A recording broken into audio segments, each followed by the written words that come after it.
नमस्कार दोस्तों, मैं दिलीप कुमार एक बार फिर से आप सभी को आपका अपना चैनल NLPS पंडरिया में हार्दिक स्वागत करता हूं, हार्दिक अभिनंदन करता हूं। जैसा कि आप सभी जान रहे हैं कि मैं क्लास 10th का प्रश्नावली 9.1 शुरू कर रखा हूं। तो आज जो क्वेश्चन है वो क्वेश्चन नंबर 9 है। सबसे पहले एक मीनार के पाद बिंदु से एक भवन के शिखर का उन्नयन कोण 30 डिग्री है और भवन के पाद बिंदु से मीनार से शिखर के उन्नयन कोण 60 अंश है। यदि मीनार 50 मीटर ऊंची हो तो भवन की ऊंचाई ज्ञात कीजिए। देखिए दोस्तों, सबसे पहले आप चित्र देख लीजिए। ये आपको मैं चित्र पहले से बना रखा हूँ, आप चाहे तो फिर से ध्यान से देखिए। देखिए एक मीनार है, इस एक मीनार है, उसके पाद बिंदु से एक अगल बगल में एक भवन है। मैंने भवन भी बना रखा हूँ। उस भवन ये पाद बिंदु से यहाँ से भवन के शिखर को अगर देखता है तो यहाँ 30 डिग्री का अंश बनता है, उन्नयन कोण है ना। देखिए उन्नयन कोण का बात है तो उन्नयन तो जिसका नयन ऊंचा हो तो क्या बनता है, उन्नयन कोण। तो यहाँ से इस शिखर को यहाँ देखते हैं भवन के तो 30 डिग्री बनता है और भवन के पाद बिंदु से यानी भवन के जड़ से जब शिखर के ऊपर देखती है उन्नयन कोण, यहाँ कितनी बनती है, 60 डिग्री का अंश। ठीक है, तो आपको जो है मीनार की ऊंचाई वो दिया है किताब में, है ना। मीनार का मीटर दिया हुआ, भवन की ऊंचाई हमें इसकी ऊंचाई ज्ञात करना है, ए भी ऊंचाई ज्ञात करना है। ठीक है दोस्तों, तो चलिए अब हमें इसको मान लेते हैं कि BC इसका जो है x मीटर है, BC बराबर x मीटर। ठीक है, तो हमें अब बनाना है इसके बारे। ठीक है दोस्तों, चलिए अब देखिए मैं लिख देता हूँ, आपको लिखना है जो प्रश्न में चित्र में लिखा है। तो चित्र में क्या लिखा है, हल चित्रानुसार माना AB एक भवन है। देखिए AB एक भवन है, AB एक भवन है जिसकी ऊंचाई हमें इसकी ऊंचाई इस AB भवन है जिसकी ऊंचाई हमें ज्ञात करनी है और AB भवन है जिसकी ऊंचाई ज्ञात करनी है तथा DC एक मीनार है। DC जो D और C है वो एक मीनार है। ठीक है, जिसकी ऊंचाई दिया है 50 सेंटीमीटर। ठीक है दोस्तों, तथा DC एक मीनार है जिसकी ऊंचाई 50 सेंटीमीटर है। अब देखिए जो कोण DBC, कोण DBC 60 डिग्री है। ठीक है, और कोण ACB 30 डिग्री है। ये दो कोण है तो हम लोग निकालना है, इतना तो हमें लिखना ही है। चलिए अब हम लोग आगे इसको हल करते हैं, थोड़ा सा ध्यान दीजिएगा क्वेश्चन को विशेष रूप से। ठीक है, चलिए अब लिखते हैं समकोण। हम लोग छोटा त्रिभुज ले या बड़ा त्रिभुज ले, इससे कोई फर्क नहीं पड़ती है, तो हम लोग सबसे पहले छोटा ले लेते हैं। ठीक है, चलिए अब समकोण त्रिभुज, समकोण त्रिभुज क्या है, ABC में समकोण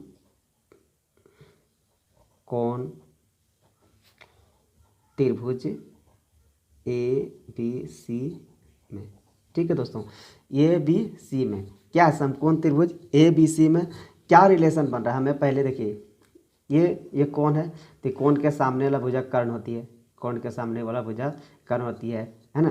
तो हमें इसका रिलेशन और इसका लेना, आधार और उसके आधार का और ऊंचाई का, तो किसका आता है, tan थीटा है ना।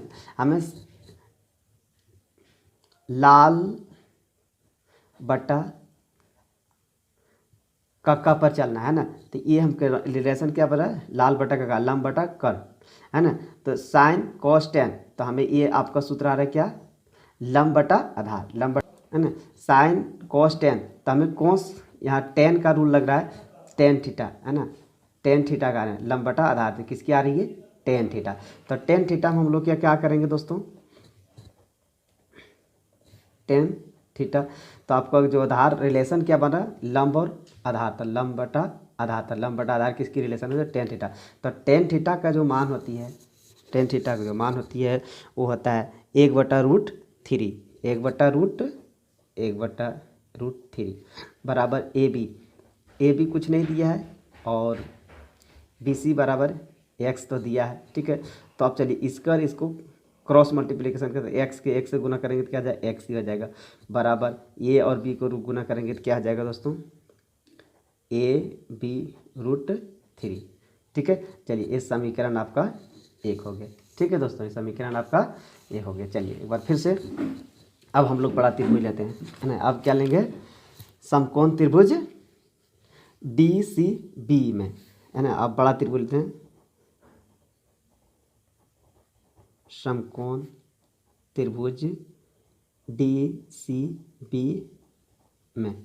ठीक है दोस्तों, अब इसमें हमें देखिए, है ना, आपका DCB ये समकोण त्रिभुज है ना, तो इसका कोण हमको जो लेना है यहाँ के लेना। तो इसमें भी देखिए, ये आपको इसका दिया हुआ है और ये यहाँ है, तो इसका लंब बटा आधार इसका भी आ रहा है, तो ये इसका भी क्या आ रहा है, tan थीटा। ठीक है, चलिए इसको लिखते हैं, tan थीटा बराबर DC बटा क्या है दोस्तों, BC, है ना।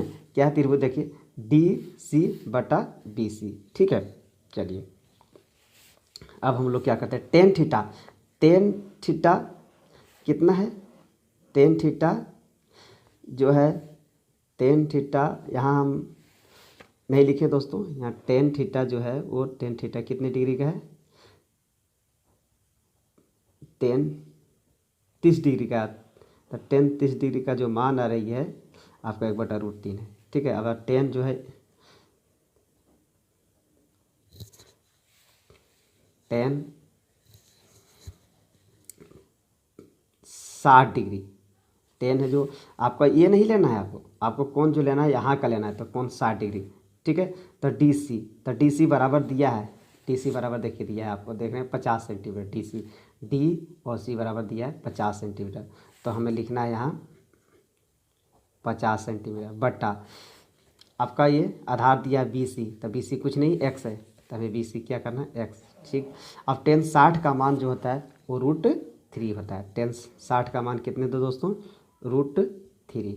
ठीक है, चलिए 50 बटा x, तो इसके कुछ नहीं, इसके नीचे तो हम बटा में 1 देख सकते हैं, कोई दिक्कत नहीं। अब x और √3 को गुना करेंगे तो क्या हो जाएगा, x√3 बराबर 50 को 1 से गुना करेंगे तो क्या आ जाएगा, 50।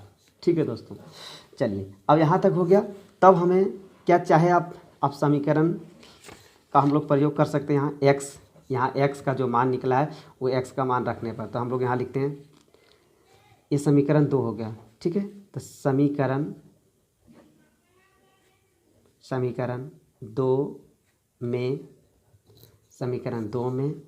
x का मान रखने पर। ठीक है दोस्तों, समीकरण 2 में x का मान रखने पर। चलिए तो पहले समीकरण 2 लिख लेते हैं, x√3 बराबर 50। ठीक है दोस्तों, चलिए तो अब समीकरण जो 1 है, समीकरण 1 है ये, x का मान क्या है, AB। तो हमें क्या लिखना है, यहाँ x का मान है ना, यहाँ x का मान जो है, ये x का मान जो हमें AB दिया है, AB√3, उसको यहाँ लिखना है x के मान के जगह पे। चलिए तो x का मान है क्या, AB√3। ये √3 जैसे तैसे रहेगा, ज्यों का त्यों रहेगा, √3 बराबर क्या आ जाएगा, 50। ठीक है दोस्तों, यहाँ तक तो कोई समझने में कोई दिक्कत नहीं होगी हमारे हिसाब से, है ना। अब देखिए, अब क्या करें, ये रूट और ये रूट को 3 और √3 को गुना करेंगे तो क्या आ जाएगा, AB जैसे तैसे रहेगा और √9 हो जाएगा, 9 बराबर क्या आ जाएगा, 50। ठीक है दोस्तों, यहाँ तक तो कोई दिक्कत नहीं हुई। चलिए फिर से अब हम लोग समीकरण आगे हल करते हैं। यहाँ क्या है, AB√9 बराबर 50। ठीक है, तो देखिए ये √9 को अगर बाहर निकालेंगे रूट से तो क्या आ जाएगा, AB बराबर 3 हो जाएगा, AB 3 बराबर क्या हो जाएगा, 50। तो हम लोग AB को बाहर निकाल सकते हैं और ये 50 में ये 3 जो है उससे ला करके हम लोग भागा दे सकते हैं। इसमें जो 50 में 3 से हम लोग भागा दे सकते हैं। चाहे आप इतना ही आंसर लिख सकते हैं, नहीं तो फिर आप इसे तोड़कर लिख सकते हैं। चाहे जैसे देख लीजिए आप एक बार, AB बराबर क्या हो जाएगा दोस्तों, जैसे देखिए 50 है, 50 में 3 से भागा देंगे तो आ जाएगा आपका 3 है कहाँ, 3 बच गया, 2 उतारेंगे इसको 0, तो अब 20 आ गया, तो 6 तिया 18 बच गया क्या, 2। तो आप इसको चाहे तो पूर्णांक में लिख सकते हैं, है ना। जो भागफल है, जो शेषफल भागफल आया उसको पहले लिखेंगे, और जो शेषफल है उसको ऊपर लिखेंगे, और जो जिसे भाग लगाते हैं उसे ये आपका ठीक है। तो आप अतः लिख सकते हैं, अतः भवन की ऊंचाई बराबर 16.2/3। इस तरह से आपका आंसर हो जाएगा। एक बार फिर से आप समझ लीजिए, ये दोस्तों एक बार चित्र देख लीजिए कि आपका डीसी मीनार है और ये भी भवन है। डीसी के पाद बिंदु से, मीनार के पाद बिंदु से यहाँ देखें तो हमें 30 डिग्री का कोण बनिए, और भवन के पाद बिंदु से अगर मीनार की ऊंचाई देखते हैं तो 60 डिग्री का कोण बताए। तो हमें इसका मीनार की ऊंचाई दिया है और भवन की ऊंचाई ज्ञात करना है, इसीलिए हमें ये सूत्र के अनुसार से हम लोग निकालें। क्या लिखें? चित्रानुसार ए बी एक भवन है, चित्रानुसार ए बी एक भवन है, और जिसकी और डीसी, ये डीसी है, डीसी जिसकी ऊंचाई 50 सेंटीमीटर है, ठीक है। अब समकोण त्रिभुज ए बी सी में, समकोण त्रिभुज ए बी सी में, ठीक है, कोण क्या है? 30 डिग्री। कोण हमें क्या लेना है? 30 डिग्री। इसमें जो क्या बोल रहा है? लंब बटा आधार, तो लंब बटा आधार का जो रिलेशन होता है टेन थीटा था, टेन थीटा, तो टेन का मान हमें टेन दिया है, टेन 30 डिग्री, टेन 30 डिग्री, और ए बी बटा क्या होगा? बी सी, तो ए बी बटा बी सी जो है ए बी का ए बी हो गया और बी सी एक्स हो गया, इसलिए टेन थीटा का मान √3 हो जाती है, और एक्स का मान जो इस तरह से टेन थीटा जो 30 डिग्री का मान है 1/√3 है, और ए बी बटा एक्स है, तो इसको यहाँ से यहाँ गुना कर दिए तो इसको यहाँ गुना किए तो एक्स आ गया, और इसको गुना किए तो ए बी √3 आ गया, समीकरण एक बार। अब दूसरा जो है समकोण त्रिभुज डी सी बी में, है ना। अब कोण क्या लेना है? 60 डिग्री, ठीक है दोस्तों, कोण क्या लेना है हमें? 60 डिग्री। तो टेन थीटा बराबर डी सी बटा बी सी, है ना। देखिए दोस्तों, डी सी बटा